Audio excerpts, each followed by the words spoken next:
Cada vez que una organización internacional de derechos humanos hace su informe y presenta sus resultados de cómo está en el país, en México, la situación de los derechos humanos, hay dos reacciones inmediatas, por lo menos. El gobierno, de forma rápida y reactiva, niega los hechos, matiza, se escabulle, digamos. Y la otra reacción es, pues lo más lamentable es que nos damos cuenta de la situación terrible por la que atraviesan los derechos humanos. Recientemente, la organización Human Rights Watch hizo su informe sobre los derechos humanos en el mundo y en México en específico. Y en este informe, pues aparecen una serie de complicaciones y de resultados que son bastante lamentables sobre cómo se encuentran los derechos humanos en el país. Según esta organización, Human Rights Watch, dice que cualquier democracia tiene que tener al menos tres piezas fundamentales, elecciones frecuentes, periódicas, un Estado de Derecho y el respeto a los derechos humanos, ¿no? Nosotros vemos que, bueno, las elecciones sí, en efecto, son frecuentes, pero hay una serie de problemas graves. Los partidos políticos han constitucionalizado el gasto, hay un tremendo gasto público, hay una mediatización de la promoción política de los gobernantes. Y el IFE, esta organización, esta institución, pues se siente incapaz de regular en muchos de estos asuntos. Es decir, todavía hay una parte importante del país que considera que no hay condiciones de equidad para la competencia. Viejo problema. El segundo elemento, el del Estado de Derecho, bueno, pues hay que ver lo que está pasando en el caso de Michoacán o en otros estados como Tamaulipas o Guerrero o Chihuahua, en donde el crimen organizado pues se ha apropiado de territorios importantes y ha controlado, digamos, estas fases que están muy lejanas de lo que sería un Estado de Derecho propiamente.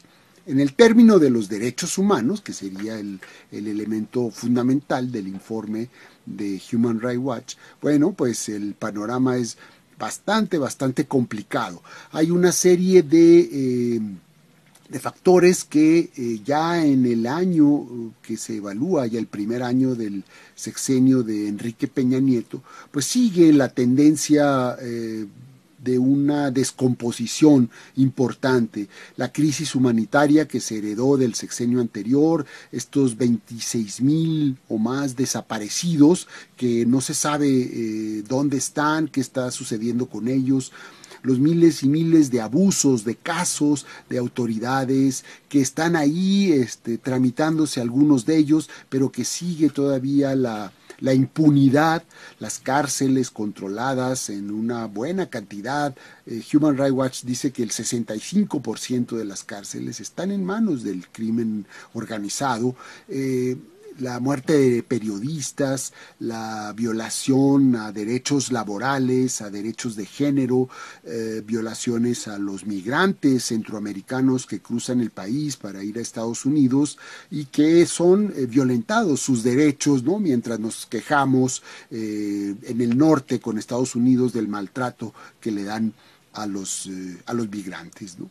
Es decir, este elemento de los derechos humanos que según muchos analistas es como la parte fundamental, el ADN de una democracia, pues está bastante atrofiada en nuestro país y creo que se necesitan más que discursos bonitos, justificaciones o tratar de esconder abajo de la alfombra, se necesita realmente una respuesta sistemática, institucional y profunda para romper la inercia de esta crisis de derechos humanos que vive el país y en la cual seguimos inmersos y no parece que vayamos a modificar esta situación. El nuevo sistema penal apenas está medio empezando a implementar. De los 32 estados, según los datos de esta organización, solo en 3 se ha implementado de forma absoluta, de forma completa. Hay otros 13 que están a la mitad y los demás pues no se sabe qué está